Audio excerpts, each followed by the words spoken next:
So yun mga idol, what's up? Chris Ride Motovlog nga po pala. So dito pa rin tayo sa Honda Click 125 version 4. So ito po yung Smart Edition mga idol. About naman po ito sa mga importanteng accessories. Kunti pa lang din yung nadagdag ko dito na accessories. Para sa akin ito yung mga isa sa pinaka-importante. Pag bumili ka ng bagong Honda Click 125 na version 4, unang-una dyan para sa akin na importante talaga itong footboard matting ni Honda Click 125 version 4. So ito po ay rubberized na. So kagandahan nito mga idol, kapag naglagay kayo nito, hindi na magagasgasan basta-basta yung ano natin, itong footboard niya. Kasi ito mabilis tong magasgasan. Kasi nga minsan may buhangin yung sapatos natin, yung tsinelas. Nagagasgas talaga yan. Kaya minsan ang pangit talaga tingnan. Mas okay talagang may matting yung ano natin, footboard. Isa pang advantage nito, dapat kailangan yung nito, bumili. Kasi itong battery niya dito, minsan kasi nalalagyan to ng ito nalalagyan to ng mga buhangin, itong sa gilid niya. Dahilan din po yun ng may hirap buksan ng ating battery. Ayan kapag maraming buhangin yung dito sa loob niya. Then kapag nagmo-motor wash tayo, kapag nagpapawashing ka ng motor, at least hindi yun basta-basta nababasa. Pangalawang accessories na binili ko dito, isa sa importante rin talaga. So ito yung niya, screen protector. Itong film niya dito. May film na po yan dito mga idol. Hindi lang maganda yung pagkalagay kung meron siyang kunting bubbles dito. Pero maganda niyan kasi kapag may mga bata kasi, nagagasgas kasi yan, mabilis magasgas, kaya mas kailangan talaga natin to. Dagdag protection na rin sa init ng araw. Itong dark smoke na film niya. Ayan o. So, importante rin yan para sa akin kasi mabilis talaga magasgas. Dito naman po tayo sa pangatlo na accessories sa remote natin. Kasi Smart Edition po ito. Kailangan natin itong masecure palagi. Ayan o. Kahit mahulog mo, okay na rin. Ang ganda nito mga idol. 100 plus lang to. Napaka-presentable pala. Then, napaka-elegant. Para ka rin naka 4 wheels. Ayan o. Wow. Naka-glossy black siya. Ito naman dito, chrome plated po ito. Wow. Siyempre, dagdag forma rin to. Then, kahit mabasa or maambunan, hindi yan basta-basta napapasukan ng tubig mga idol. Ayan o. Kaya idagdag nyo to sa mga accessories na importante. Then, dito naman po tayo sa pang-apat na accessories na nilagay ko. Ayan o. So, ito yung tire hugger. Mas malapad siya. Then, pinili ko yung may butas-butas dito kasi dagdag gaan yan para hindi sa mag-down agad. Ayan o. Kasi yung mga unang ganito, doon sa version 3, siya, nagda-down siya agad. So ito mas okay to. Then paglagay nga pala nito, nilagyan ko sa dito ng itong goma. Interior po yan ng gulong. Para pag ma-vibrate kasi ito kaya hindi agad kainin yung plastic.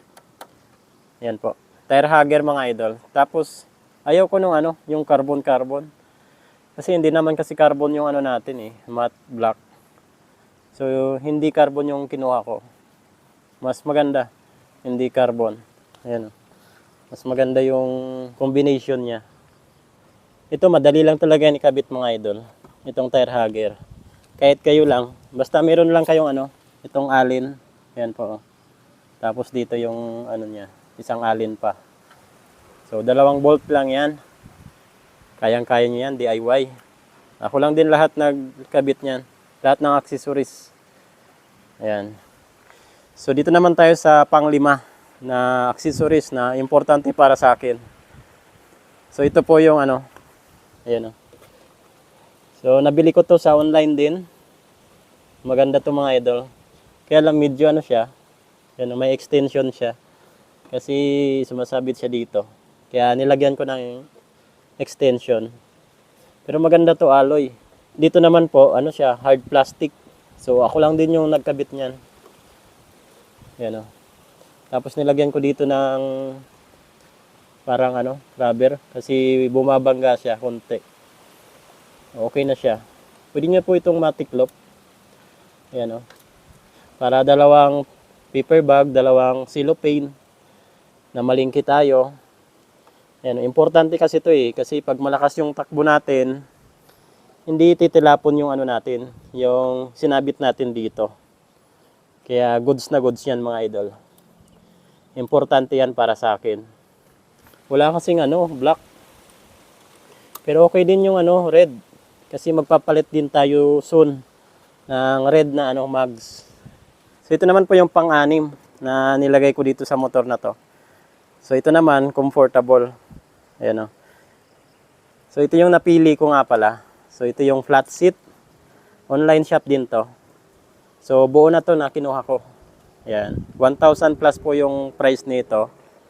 Yan po yung design niya. Pinili ko yung itong liha type. Bagay na bagay kasi yung kulay niya. Pero pag malikabok, dapat medyo basa na basahan yung ipunas nyo dito. Para tanggal talaga yung alikabok. Yan, gusto ko dito kasi napakalambot niya. Yan parang memory foam yung nilagay dito na foam. Ito yung brand niya. Yan ganda. Gustong gusto ko yung niya. Kasi hindi talaga dudulas yung puwet mo. Yan okay na okay pa rin. Naka-flat seat. Siyempre, pwede naman po yung stock seat na tabasan. Patabasan na lang yung stock seat. Pero mas talaga to eh. Sinukat ko talaga. Mas manipis talaga yung nabibili sa online na flat seat. Compare doon sa stock.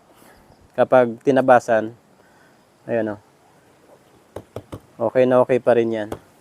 So yun yung pang-pito naman na na-upgrade ko sa accessories dito sa Honda Click 125 version 4 natin. So ito po yung side mirror. So ito kasi, pero mas maganda talaga yung yung stock, mas matibay talaga yon. So ito kasi gusto ko dito mababa, maporma. The same time hindi sa bulky. Pwede niyo nang itupi yan, ayan Yan mga idol Parang winglet lang. So dagdag design. So yan na po yung design niya. Napakaangas. Ayan po. Parang winglet mga idol. Tapos pag niya, babiyahin na kayo. Yan. So ganun po sa mga idol Ayan po. Yung stock kasi, sobrang taas kasi nung stock. Tapos napaka-bulking tingnan. So mas gusto ko yung ganito. Kaya nag-order agad ako. Gusto ko rin nga pala yung kulay nito. Bagay na bagay dito sa Click natin na dark gray. Ayan po. Naka-matte black kasi siya. Hindi ako bumili ng mga glossy. Gusto ko mga matte black din talaga. Yung ilalagay ko dito na accessories. Ayan. Napakaangas. Buksan natin yung ilaw. Ayan sa mga idol Ayun Honda Click 125 version 4. Napakaangas talaga. So yan na yung mga accessories na nalagay ko dito sa motor na to. Pito pa lang. Pero mga importante lang muna kasi ngayon, crisis ngayon eh. So yun, kampante na ako dito. Basta inuna ko talaga ito. Itong floor matting. Ayan footboard matting ng Honda Click. Then ito, mabilis magasgas. Sabitan. Yan, importante kasi yan. Lumilipad-lipad yung sa sobrang bilis natin magpatakbo kasi minsan eh. Yun lang muna yung mga upgrade natin sa Honda Click 125 version 4 natin. Ito talaga yung gusto kong kulay eh. Malinis lang talaga tingnan. Chris Ride Motovlog, abangan nyo pa yung mga susunod natin upgrade. Isusunod na natin yung mga natin lowered, pero hindi pa naman kinakailangan talaga yung mga magic lowered, tapos dagdag dito sa engine support. Ayan So ito lang muna kasi crisis ngayon eh. Pero at least naka fully paid tayo. Mahirap talaga magkuha ng hulugan ngayon. So yun mga idol. Chris Ride Motovlog, ride safe po tayo palagi. God bless you all. Thank you.